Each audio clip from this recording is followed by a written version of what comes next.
Hi, everybody. Welcome to the Policy and Role of Government conversation as part of Northwell's Gun Violence Prevention Virtual Forum.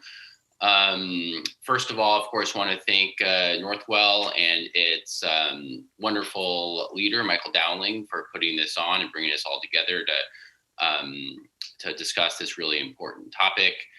It's increasingly important as we confront the epidemic of gun violence in the midst of the COVID-19 pandemic to recognize gun violence as a public health issue, because fundamentally that's what it is. And an important sign that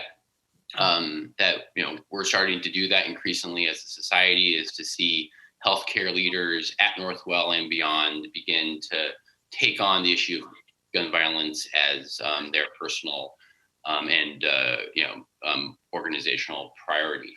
So this panel is really, I think, exemplary of the progress that we're making on gun safety because it is bipartisan. We have former Congresswoman Gabby Giffords, a Democrat, joining us. Gabby founded the gun violence prevention organization Giffords. My name is Peter Ambler. I'm the executive director of that organization. I worked for Gabby in Congress, along with many others, spent a little bit of time in the Obama administration. I actually joined Gabby's office 5 days before she was tragically shot. We'll talk a little bit more about that later.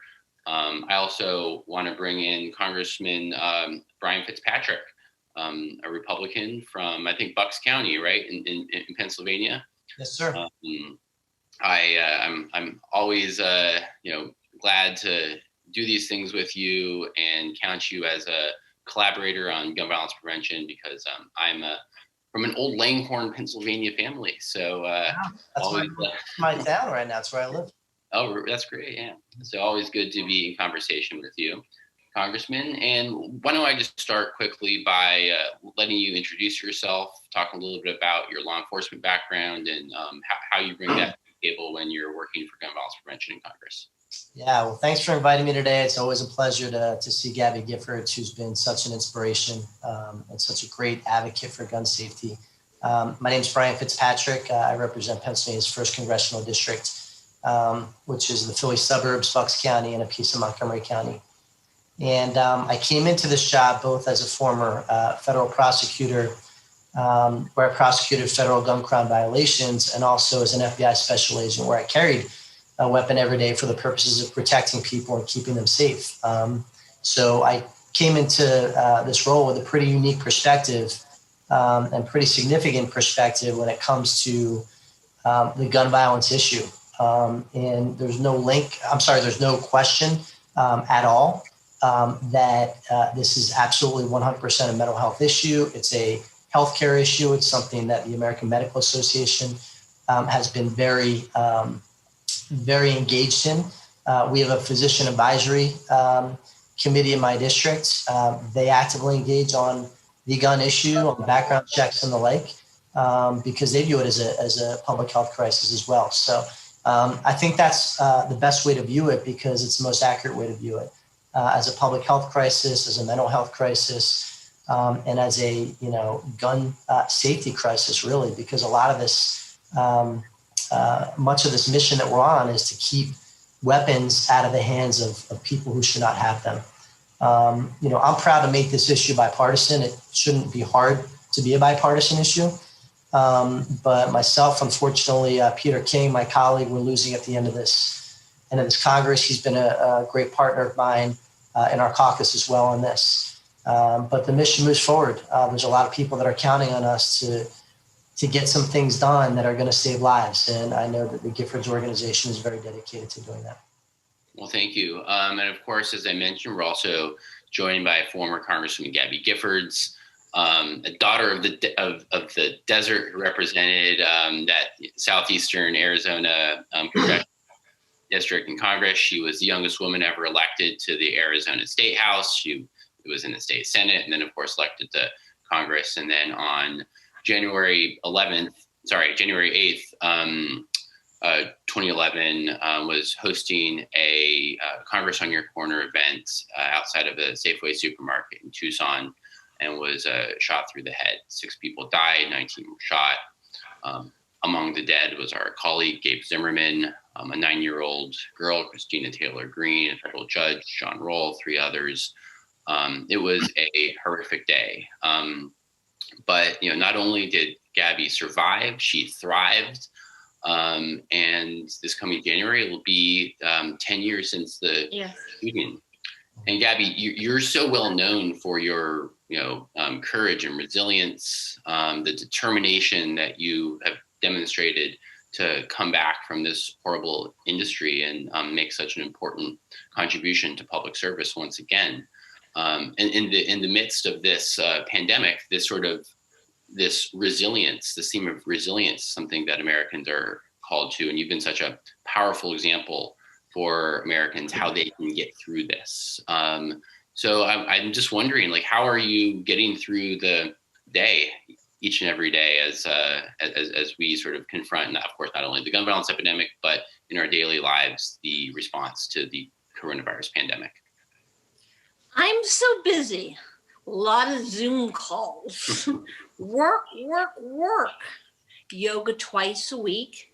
French horn, Spanish lesson, riding my bike, walking on my treadmills, watching movies. It's Groundhog Day. Yes, and hopefully we'll be done with that Groundhog Day theme when it comes to COVID over the next several months. But certainly looking forward to getting back out on the road with you, Gabby. Yes. Seeing people face to face once again. But let's get right into the conversation about gun violence. Of course, as I mentioned at the top, this is the policy making and role of government panel. So we're going to center our conversation there. Congressman Fitzpatrick, I'm going to start with a question for you. What is the primary role of government and policymakers in gun violence prevention? Where can policymakers like yourself make the biggest impact? And what areas of legislation do you think are ripe for action and will sort of have the most positive effect on people's lives? Yeah, no, I think the areas in which meaningful policy can happen in this area is with common sense bipartisan solutions, such as stronger background checks. I was proud to be an original co-sponsor of the Bipartisan Background Checks Act, HRE, which passed the House at the beginning of this Congress. This bill aimed to close the quote-unquote gun show loophole by requiring background checks for all gun sales. It looks like I will actually, with the departure of Peter King, be co-leading that effort with my friend and colleague, Mike Thompson, this Congress. But, when you look at gun violence and what it takes to prevent it, policy is a huge piece of it. It's not everything, but it's a big piece of it. And inclusive in policy is obviously legislation, both at the federal and state and sometimes a local level. And that will get you a long way to solving the problem, but it's never going to be everything. We need education for sure. We need a lot of openness and honest, transparent conversations with people that think differently about this issue to try to bridge that gap and bring people together, because the one thing that bonds us all together is we love our loved ones and our children and our neighbors and our community members, and we don't want to see anybody get hurt. Different people have different perspectives on how to best get there. And I think the best way forward is if we have honest and respectful conversations with people that think differently on how we can craft the best legislative solutions to try to advance the mission that hopefully we're all on board with, which is protecting the people in our community, especially our children.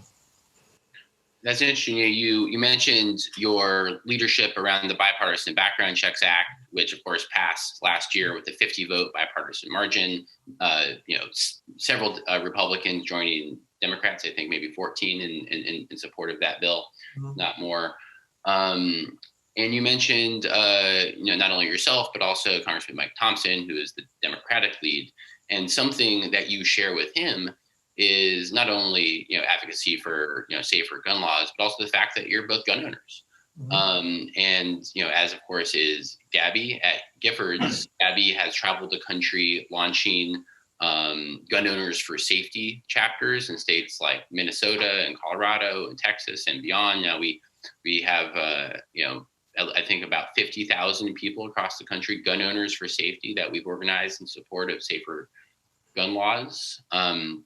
So, Congressman, how do you think about your leadership, as you say, not just as a legislator, but as somebody who worked in law enforcement and carried a gun? Why is that perspective so important as a leader, not just in Congress, but as a sort of national leader in your community and society as a society writ large? Yeah, no, I think it's important to remind everybody that the Giffords organization supports the Second Amendment. That's an important fact. What myself and Mike Thompson and Gabby and everybody at Giffords is striving for is to end violence, particularly gun violence in our communities. Those are not mutually exclusive. You can support the Second Amendment and still take reasonable steps, rational steps that we all know will mitigate the risk of any kind of mass shooting or any tragedy like that. So, my experience carrying a weapon as an FBI agent, knowing the importance of, law enforcement for sure, and I like to point this out to everybody. Law enforcement support background checks because it makes their job more safe. When there are laws in place that make their job less dangerous, when they have to, engage in very, very difficult work, particularly our police officers that are engaging in car stops and performing that street work every single day of the week. Moreover, my experience as a federal gun crimes prosecutor, I saw those that violated our nation's gun laws and the threat that they posed to our communities, engaging in horrific gun crimes. So I've sort of seen and had personal experience on both sides of the issue. And now as a policymaker and as a legislator, for sure, and I know Gabby can attest to this as well, anytime you have personal experience in a certain area, there's a lot of areas of legislation that we're asked to vote on that we're not familiar with before we came to Congress. This is an issue that I'm very familiar with because I've seen all sides of it. I've had a 360-degree vantage point on this issue. And it definitely helps me in my policymaking role now. Obviously, gun violence, leads to the loss of nearly 40,000 lives in America every year. 150,000 are shot. Over a decade, you've had over 1 million people shot by guns. It's a public health epidemic that touches every corner of society. At the same time, those most likely to be victims of gun homicides are actually Black and brown Americans. And that's something that I think we can do something about in a focused way that's responsive to the needs of those communities. And Congressman Fitzpatrick, I want to start with you. What do you feel like policymakers can do specifically to protect communities of color from the gun violence epidemic by which they are disproportionately impacted? Yeah, for sure. We know that some communities are affected more severely by gun violence than others. And I think that we on the federal level need to focus on wide-ranging solutions to aspects of the gun safety crisis, but we also need to have a more targeted efforts for specific communities because what happens in one community ultimately affects everybody. So, just like any type of legislation, sometimes it's going to have a disparate or disproportionate impact on certain segments of the society than others. There are also elements of crime that unfortunately plague some communities more than others. So if we solve the problem, hopefully we're going to take obviously a global approach. We want to end gun violence everywhere, but where it's more prevalent, obviously that needs to be the target of both law enforcement, community outreach, community organizing, community building, education, building up the schools, because as we all know, gun violence oftentimes is symptomatic of a deeper seated problem, whether it be mental health, whether it be lack of parental figures in somebody's life, whether it be related to gangs and affiliation of gangs and why people join gangs to begin with. Really getting at the root cause, I think, is the most important. We can't just take a surface approach to it. We got to really study, and this is why I think funding for gun violence research is so important, because education is a big, big facet of this. It really is. It's not as simple as waving a legislative wand that's going to solve all problems. We know that's not going to do it. We got to really get into these communities, understand what the root causes of gun violence are, and how we can mitigate it and get at its source. Yeah, and you mentioned public health there, the public health approach, and of course we appropriated $25 million for gun violence prevention research at the CDC and NIH last year for the first time in over 25 years, which is a big and important victory. That's the public health approach on the studying gun violence side. But some ideas that are getting more traction in Congress now are public health models for violence interruption and violence intervention. And that's something I want to call out specifically. There are programs in cities across the country, so-called violence intervention programs, that understand gun violence through a public health model, right? That understand that violence can be transmitted from one person to another, much like a disease can. And these programs use community outreach and interrupters to try and, using an intervention rather than an enforcement model, bring down these cycles of gun violence. And in certain places, I always think of Oakland, California, they've had really powerful impacts. You saw a precipitous 50% drop over a 3-year period in Oakland once it started implementing these, proven programs. That's something that I think the incoming administration is going to prioritize. Joe Biden, as part of his gun safety platform, put forward a $900 million plan to have violence intervention programs in America's cities. Cory Booker has a piece of legislation over in the Senate, and I think in the months and years to come, we're going to be able to sort of bring immediate, direct intervention in these cycles of gun violence to where they are hurting people the most, something that we at Giffords are very excited about. Of course, when it comes to, people of color, they have also been the most powerful advocates for safer gun laws. And Gabby, who you've been working on this for so long, you were obviously a member of Congress and now as an advocate. Who do you sort of call out? Who are you inspired by in the fight for safer gun laws? John Lewis, the civil rights leader. I miss him a lot. Yeah. Obviously this, this country benefited so much in so many ways from his decades and decades of service and leadership. And I think, he will also go down as one of the most powerful leaders of the gun safety movement. He led the sit-in that took place on the House floor. He was, always quick to call out injustice when he saw it. And obviously the gun violence epidemic that continues in this country and has actually gotten worse during the COVID pandemic is one of those things. Moving right along, though, we started this conversation talking about bipartisanship, and that's sort of how I want to end it, because I think it is, the foundation upon which all progress is going to be built. We can't. This isn't gun violence a Democratic problem. It's not a Republican problem. It's an American problem. At the end of the day, there is no constituency for gun violence, right? There is no other side. We're all in this together. Congressman, like you said, some people have other perspectives on sort of how to solve that problem. But fundamentally, there's nobody out there who accepts this problem. 40,000 Americans dying every year from gun violence, which is, of course, a preventable problem. And you're both leaders who are well known for their bipartisanship.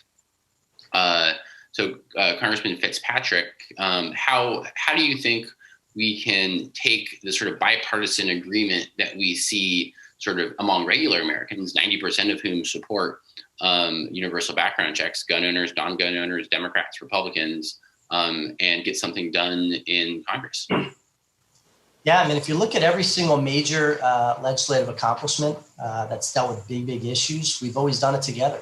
It's been bipartisan agreement where people don't allow the perfect to be the enemy of the good, and that they'd rather get 80% of something than 100% of nothing. We can come together on areas where we agree. universal background check, I believe, is step one there. That is something we have to get done. And it's inexcusable that it hasn't gotten done. This is something that enjoys the support of probably 70, 80% of American citizens. I know that's the case in my district. And people don't understand for something like that, how is that something that has not yet gotten accomplished? And I think we all know the answer to that. Some people are intimidated by special interest groups, and it intimidates them from doing the right thing. And that's something that we have to stop across the board, not just with gun violence, but on a whole host of issues. Bipartisanship is the only thing, it's the only remedy that will save and heal our nation. I really do believe that. We have to get to a point where we stop condemning people that think differently than us. Obviously, things like hate speech are never acceptable and have to be called out. But I'm talking about, honest differences of opinion on approach, on how to best accomplish a mutually agreeable goal. And that's really what I've tried to do. That's what my role has been in Congress. I'm the vice chair of something called the Bipartisan Problem Solvers Caucus. We have 25 Democrats and 25 Republicans. It's a 1-to-1 ratio. It's a Noah's Ark rule. If you want to join, you have to find someone from the opposite party to join with you. Every bill we advance is bipartisan in nature. We sit together at the State of the Union address. We do something called district swaps, where we go to each other's districts and lend area of expertise on the committees of jurisdiction that we sit on. That's what Americans want. That's what our communities want. That's what the world wants. We want government to function the same way our personal relationships do, that you come together to build consensus in the center and move forward. And, these proposals that myself and Mike Thompson and several of my other colleagues are advancing do just that. So I'm going to continue to do my best to be the voice of reason and stand up to these powerful special interest groups that, believe me, do a very, very good job trying to intimidate people on the Hill in a whole host of areas. Absolutely. Well, you are always fierce, Congressman, standing up to special interests. So I thank you for that. And I remember, Gabby, working for you in Congress and in the days after you were shot. Your bipartisanship proved to be so crucial because not only were you shot in 2011, that was also the year that Republicans regained the majority in Congress, and you had a rule where every bill that you introduced had to have a Republican co-sponsor. So in the days and weeks and months after you were shot, as you were fighting for your life and then working on your recovery, there were then people who were invested in what you were invested in, who were on the Republican side of the aisle. And that allowed you, obviously, during your long tenure of Congress, but even as you were absent working on your recovery, to continue to advance your priorities and get stuff done for the people of Arizona. The power of bipartisanship is, critical on many issues, and of course, on the issue of gun safety, especially. And, we're nearing the end of our time here. Gabby, I was hoping that you might be willing to share some sort of parting inspirational words for us as we end this panel and look forward to the rest of the conference. I've known the darkest of days of pain and uncertain recovery. But confronted by despair, I've summoned hope. Confronted by paralysis and aphasia, I responded with grit and determination. I put one foot in front of the other. I found one word and then I found another. My recovery is a daily fight, but fighting makes me stronger. Words once came easily. Today I struggle to speak, but I lost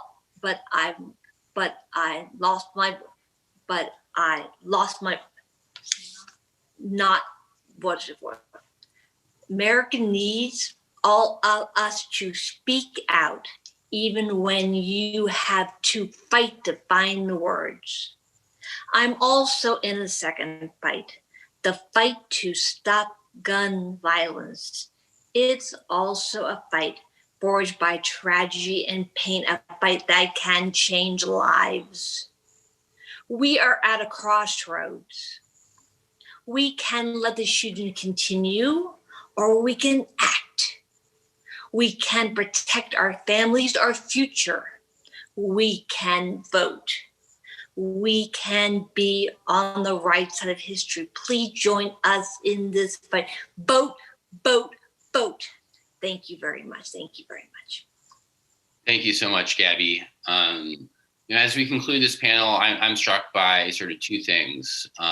One, Congressman Fitzpatrick, you are so persuasive in calling us to reach out to others who might come from different perspectives or different backgrounds or different parties, because ultimately we're all in this together. And Gabby, with your remarks just now, you're also asking us to reach down and reach within and reach for that next ounce of courage and resilience and determination, because this is not a sprint. This is a marathon. It's a long fight, and I think I'm drawn to your example each and every day as somebody who works so hard on your recovery to be able to have that voice, like you say, that we're not going to get sort of results overnight, but if we continue to work at something, ultimately, I know we will succeed.